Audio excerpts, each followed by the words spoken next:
Hello guys, നമ്മൾ next എത്തിയിരിക്കുന്നത് വിഴിഞ്ഞം ബീച്ചിലാണ് കേട്ടോ. എന്റെ മോനെ, കണ്ണി കാണുന്ന സെറ്റപ്പ് ഇതിൽ കിട്ടുന്നില്ല. ഇന്നെന്തിനാ ഇങ്ങനെ ഈ കട്ടകൾ ഇട്ടേക്കുന്നേ?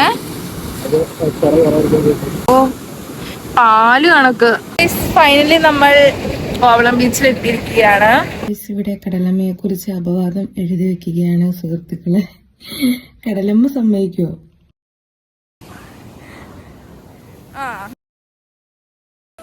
അങ്ങനെ എഴുതിക്കില്ല. അപ്പനുണ്ടെങ്കിൽ ഈ കണ്ട വരയുണ്ടോ, ഈ വരയുടെ അപ്പുറം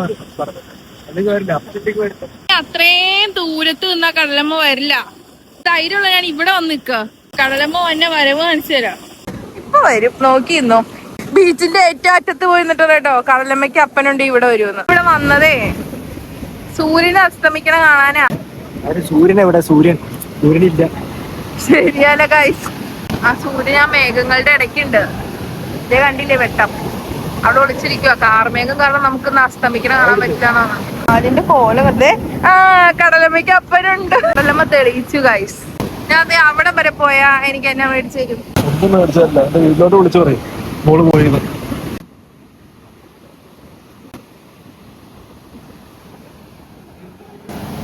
ഗൈസ്, കടലിലൊക്കെ പോയതിന് ശേഷം നേരെ വന്ന് ഫുഡ് കഴിച്ചു. എന്നിട്ട് റൂമിലോട്ട് പോവാൻ കേട്ടോ ഗൈസ്. ഒട്ടും വയ്യ, ആകെ ടയേർഡായി. ഇനി പോയി കിടന്നിട്ട് ഉറങ്ങണം. അപ്പം നാളെ കാണാം കേട്ടോ ബാക്കി.